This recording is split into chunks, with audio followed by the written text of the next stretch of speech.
بسم اللہ الرحمن الرحیم۔ پہلے تمام اہل اسلام کو اور مسلمان بھائیوں کو عید مبارک۔ جو لوگ انسانیت کے ظالم ہیں، جن لوگوں نے ووٹ چوری کیا ہے، جو لوگ ناحق قتل کرتے ہیں، ان پر اللہ کی لعنت ہو۔ یا اللہ اس پاک دن ان کو ذلیل و رسوا کر، بے شک تو ہی تمام عزتوں کا اور تمام جہانوں کا مالک ہے۔ آج کا جو مین ٹاپک ہے وہ ہے کہ امریکہ ایران کی جو جنگ ہے، جو مذاکرات ہو رہے تھے، جس طرح مارکو روبیو نے پاکستان کے خلاف بیان دیا ہے، اور کیونکہ ہم ان کے فیورٹ فیلڈ مارشل ہیں اور وہ مودی کے خلاف بیان بھی دیتے ہیں، تو اس لیے تو ایران اور امریکہ کی جنگ جو ہے وہ اس وقت رکی ہوئی ہے سعودی عرب کی درخواست پر، کیونکہ آپ کو معلوم ہے اس وقت حج ہو رہا ہے۔ اگر کوئی ایسا معاملہ ہو جاتا ہے تو پروازیں معطل ہو سکتی ہیں۔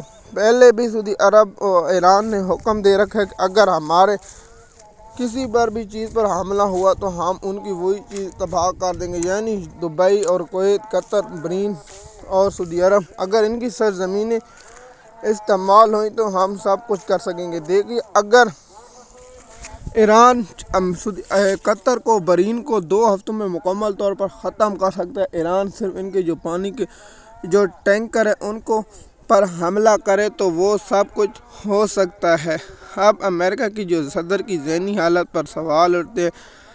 آپ کو میں نے بتایا کہ ایک ذہنی مریض ہوتا ہے۔ اتنی بڑی طاقت جو امریکہ ایک ریاست ہے جس کا اس نے کباڑہ کیا اور ایران نے اس کی تباہی پھیری ہے، وہ تاریخ کا ایک حصہ ہے۔ سب سے پہلے آپ ٹرمپ کے جو ٹویٹر اکاؤنٹ ہے وہاں جائیں تو ٹرمپ کا ایک بیان اور ہوتا ہے، صبح بیان اور ہوتا ہے، شام کو اور ہوتا ہے، دوپہر کو اور ہوتا ہے، اور رات کو کچھ اور ہوتا ہے، اور آدھی رات کو کچھ بیان اور ہوتا ہے۔ جیسے آپ جانتے ہیں کہ بندر کے ہاتھ میں ماچس آ جائے وہ تمام چیزوں کو جلا دیتا ہے، اور اس کی جلانے کی وجہ بھی یہی ہوتا ہے کیونکہ اسے پتہ نہیں ہوتا۔ تو ٹرمپ ایک ایسا ذہنی مریض ہے جس کی بنیاد آپ یہ جان سکتے ہیں کہ ٹرمپ کیا بھی کر سکتے ہیں۔ کیا بھی کہتے ہیں، میں اس پوری سول آبادی کو یعنی ایران کو مکمل طور پر ختم کر دوں گا، آج رات ایک تہذیب ختم ہو جائے گی۔ اور اس کے بعد پاکستان کے وزیر اعظم جو فارم 47 کے ہیں، جو عاصم منیر کے وزیر اعظم، جو فوج کے ملازم ہیں، جن لوگوں نے ووٹ چوری کر کے دیے ان کے وزیر اعظم ہیں، کیونکہ پاکستانی عوام قوم نے ان پر بھی لعنت بھیجی، اور ان کو جو 9 مئی والے بیانیہ بنانے والے ان پر بھی لعنت بھیجی تھی، اور 2024 کا الیکشن جیتا تھا۔ تو اس کے بعد عاصم منیر اور اس کو GHQ کو گیا اور شہباز شریف نے وہ پوسٹ کر دی، اس پر ٹرمپ نے مانا۔ مجھے یہ بتائیں کہ جو امریکہ کا صدر جو شہباز شریف کو ملنا گوارا نہیں کرتا، کیونکہ اس کے بھی پتہ ہے جس کے پاس اختیارات ہیں۔ ایران اور امریکہ کی جنگ کا خطرہ بھی ٹلا نہیں، کیونکہ ایران امریکہ یورینیم چاہتا ہے اور ایران کبھی بھی یورینیم نہیں دے گا، نہ اس پر یورینیم بات کرے گا۔ آب ہرمز پر پہلے بھی میں کہہ چکا ہوں کہ یہ ایک ایسا پوائنٹ ہے کہ ایران کے پاس ایک ایٹمی یا نیوکلی ہتھیار سے بھی زیادہ ہے۔ امریکہ کے صدر یہ چاہتے ہیں کہ وہ وار ٹرافی کے ساتھ لے جائیں، لیکن ایران ایسی ہرگز صورت میں ایران کو نہیں دے گا۔ تو آپ ایران کی ذہنی حالت بھی چیک کر چکے ہیں۔ مڈ ٹرم الیکشن آنے ہیں نومبر میں، آپ جون ہے، 3 ماہ 4 رہ چکے ہیں۔ ٹرمپ چاہتا ہے ان 3-4 ماہوں میں کوئی ایسا کام کر جاؤں جس سے عوام میں مقبولیت دوبارہ حاصل ہو اور میں مڈ ٹرم الیکشن جیت جاؤں، اور اس کے بعد 2 سال جو میرا ماننا ہے میں کروں۔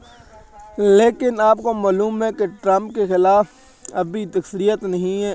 آپ کو یاد رکھا جائے گا کہ یہ نہ سوچیں کہ ریپبلک آ جائے گی یا ڈیموکریٹ آ جائے گی، دونوں اسرائیل کے پالتو ہیں اور دونوں باندھے ہوئے ہیں، تو اس لیے ان کے لیے کوئی نہیں ہوگا۔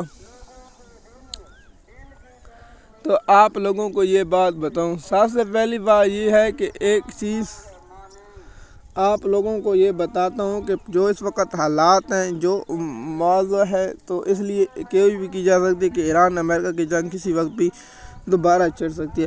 آپ کو معلوم ہے کہ مارکو روبیو جو بھارت کا دورہ کیا اور دہشت گرد ملک کے وزیر خارجہ مارکو روبیو نے کہا ہے کہ پاکستان میں دہشت گردیں ہیں اور یہ بھارت کے خلاف ہوتی ہیں، جبکہ پاکستان کے جو عسکری ادارے ہیں پاکستان کو تو یہ کہتے کہ یہ ہندوستان الخارج ہیں، اور لیکن یہ اپنے جو اس کے فیورٹ فیلڈ مارشل ہیں اور جس کا فیورٹ ہم وزیر اعظم ہے، جس کے عظیم رہنما ہیں 2 فیورٹ فیلڈ مارشل، وہ اس کے ملک کے خلاف یہ بیان کرے تو کیا اسحاق ڈار جو امریکہ پہنچا ہوا ہے وہ ان کی مذمت کرے گا؟ جواب ہے نہیں، کیونکہ جو غلام ہے غلاموں کا کوئی مستقبل۔ مزید معلومات کا ہمارے چینل پر آئیں، شکریہ۔